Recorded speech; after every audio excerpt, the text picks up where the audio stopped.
نحمدہ ونصلی علی رسولہ الکریم اما بعد فاعوذ باللہ من الشیطان الرجیم بسم اللہ الرحمن الرحیم۔ سب سے پہلے السلام علیکم ورحمۃ اللہ وبرکاتہ۔ حافظ معراج آپ سے مخاطب ہوں۔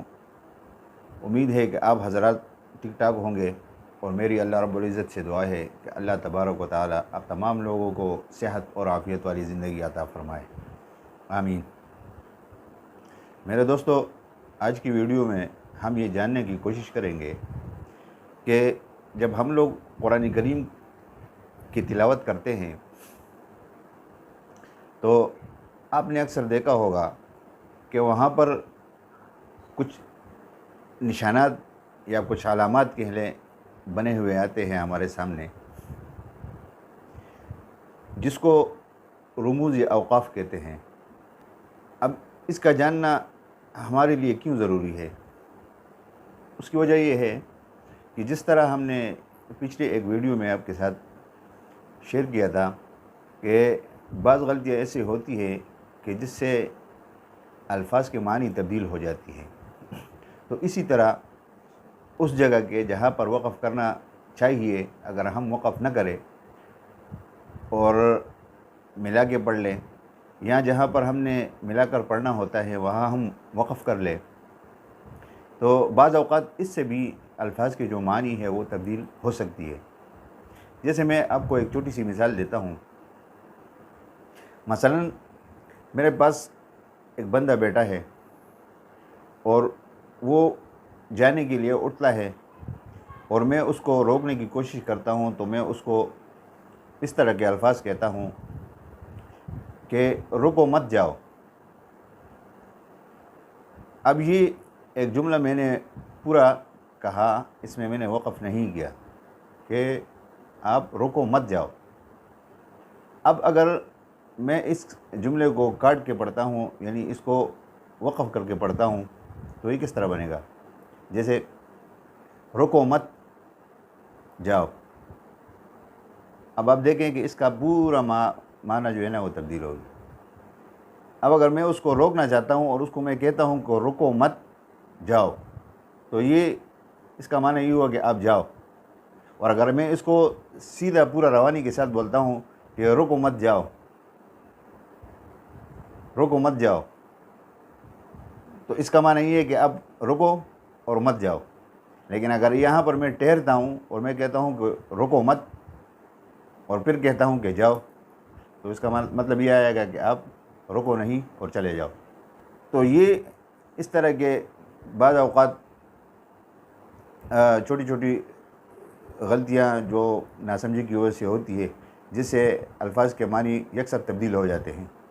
تو ہم کوشش کریں گے کہ آپ کو ویسے تو بہت سارے علامات ہیں، اگر میں یہاں پر آپ کو گننے لگ جاؤں تو ویڈیو بہت ساری لمبی ہو جائے گی، اور میں کوشش کرتا ہوں کہ آپ کو کچھ چند ایسے مخصوص علامات بتاتا ہوں کہ اگر آپ چاہے تو اس کے اوپر اپنے اختیار سے بھی وقف کر سکتے ہیں، اور اگر آپ غیر اختیاری یعنی اضطراری وقف اگر انسان کرتا ہے مجبوری میں، وہ تو کہیں بھی انسان سے ہو جاتا ہے، تو پھر پیچھے سے اعادہ کرنا ضروری ہوتا ہے۔ لیکن اگر آپ اس کے محل پر اور جہاں پر وقف کرنا صحیح ہے وہاں وقف کرتے ہیں، تو آپ کو پھر پیچھے سے لوٹانے کی ضرورت نہیں پڑتی۔ تو میں آپ کو کچھ چند جگہ ایسی بتاتا ہوں جہاں پر آپ اگر اختیاری وقف کر لے یا اضطراری کر لے، کوئی بھی آپ سے ہو جائے، تو مطلب کوئی اس میں آپ کو مطلب تشویش کی ضرورت نہیں ہے، اور آپ کے معنی کے جو الفاظ کے جو معنی ہیں وہ بھی تبدیل نہیں ہوں گے، اور آپ اپنی تلاوت آسانی سے آرام سے بغیر کسی شک و شبے کے کر سکیں گے۔ تو اس میں سب سے پہلی جو نشانی ہے وہ آتی ہے گول دائرے کی۔ اب یہ گول دائرہ وہاں پر آتا ہے جہاں پر ایک آیت مکمل ہوتی ہے، تو وہاں پر یہ گول دائرہ آ جاتا ہے۔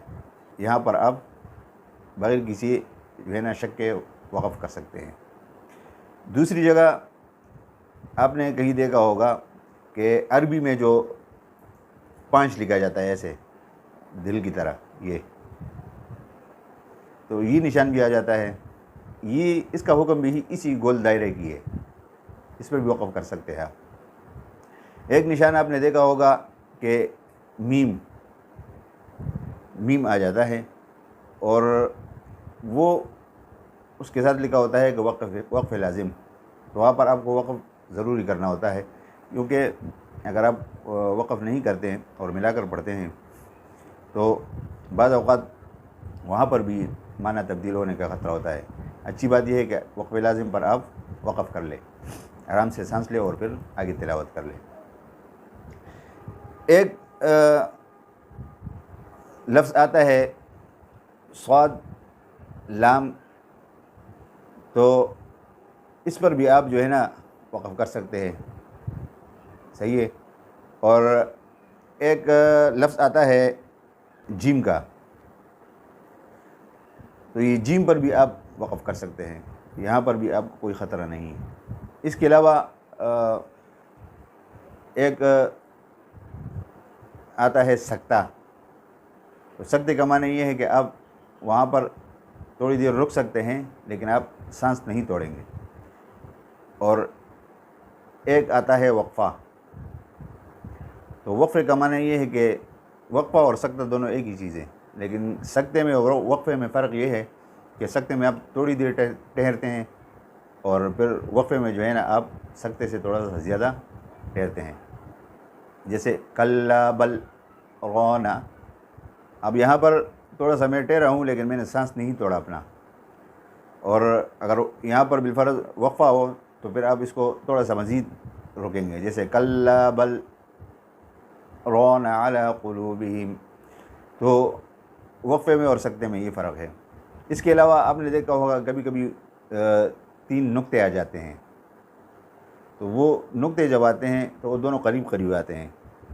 اس میں آپ چاہے تو ایک پہ وقف کر لیں اور دوسرے پہ ملا کر پڑھ لیں, معانقہ کہتے ہیں ان کو.